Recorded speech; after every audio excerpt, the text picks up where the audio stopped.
Bismillahirrahmanirrahim. Assalamualaikum warahmatullahi wabarakatuh. Alhamdulillahirrabbilalamin. Alhamdulillahilladzi hadana lihada wa ma kunna linahtadiya laula an hadanallah. Asyhadu an la ilaha illallah wa asyhadu anna Muhammadan abduhu wa rasuluhu la nabiyya ba'dah. Sahabat online yang dimuliakan Allah, baik sebelumnya perkenalkan, nama saya Salsabila dari Program Studi Pendidikan Agama Islam semester 4, Institut Agama Islam Negeri Curup. Pada video kali ini kami akan mencoba membahas mengenai beberapa materi dalam mata kuliah Ilmu Pendidikan Islam yang diampu oleh Umi Ana Mariati SAG MPD yang berjudul Pengertian Ilmu Pendidikan Islam dan pengertian pendidikan Islam dilihat dari segi atau akar bahasa Arab. Dan untuk yang pertama ini mengenai pengertian dari ilmu pendidikan Islam. Sebelum kita memahami pengertian ilmu pendidikan Islam secara keseluruhan, hendaknya kita mengetahui arti perkata dari ilmu pendidikan Islam itu sendiri. Untuk yang pertama, yakni kata ilmu. Ilmu berasal dari bahasa Arab, yakni dari kata alima ya'lamu ilman, yang berarti mengerti atau memahami, atau dalam bahasa Inggris dikenal dengan istilah science. Nah, secara umum, ilmu dapat kita artikan sebagai pengetahuan yang berlaku umum dan sistematis. Jadi ada dua ciri khas dari ilmu, yakni bersifat umum atau menyeluruh, kemudian sistematis. Kemudian untuk pengertian kata yang kedua, yakni kata pendidikan, dapat kita ambil salah satu contohnya, yakni perspektif dari Hasan Anggulung yang mengartikan pendidikan dari dua sudut pandang, yaitu dari sudut pandang masyarakat maupun individu. Dari sudut pandang masyarakat, pendidikan berarti pewarisan kebudayaan. Sedangkan dari sudut pandang individu, pendidikan dapat diartikan sebagai pengembangan potensi. Jadi menurut beliau, pendidikan merupakan proses pewarisan kebudayaan dan pengembangan potensi. Sebenarnya jika kita menilik kembali pengertian atau teori atau yang mendefinisikan pendidikan dari para ahli maupun dalam undang-undang, sebenarnya dalam pendidikan terkandung 4 aspek, yakni terencana, proses, lakon, dan mempunyai tujuan. Kemudian untuk kata yang ketiga, yakni Islam, dapat sama-sama kita pahami bahwa Islam merupakan agama yang dibawa oleh Nabi Muhammad SAW dengan Al-Quran dan Hadis sebagai landasannya atau sumber ajarannya. Jadi dari beberapa kata tersebut dapat kita simpulkan bahwasanya ilmu pendidikan Islam atau yang disingkat IP merupakan, dengan redaksi yang singkat, merupakan ilmu pendidikan yang berlandaskan Islam. Kemudian mungkin banyak kita dengar orang yang menganggap bahwasanya IP atau ilmu pendidikan Islam ini sama saja dengan PAI atau pendidikan agama Islam. Namun sebenarnya kedua ilmu tersebut mempunyai sisi perbedaan.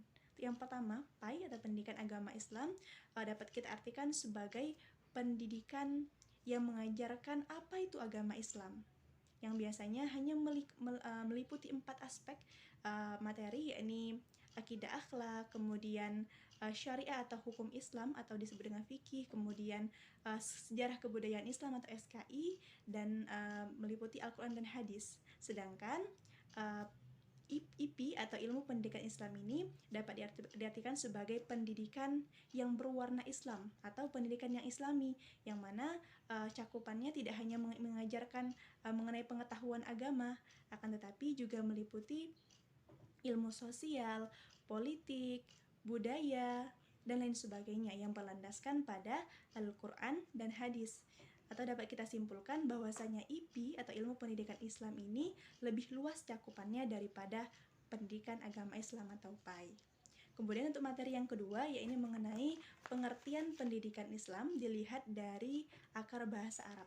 Setidaknya ada 4 istilah yang sangat familiar kita dengar mengenai yang mendefinisikan mengenai pendidikan ini dalam bahasa Arab, yakni kata ta'lim, ta'dib, tadris, dan tarbiyah. Untuk sebenarnya keempat istilah tersebut mempunyai kesamaan dalam hal memelihara, mendidik dengan tujuan untuk menghantarkan peserta didik menjadi manusia sesungguhnya atau insan kamil. Namun ada sisi perbedaan dari keempat istilah tersebut. Yang pertama, yakni ta'lim.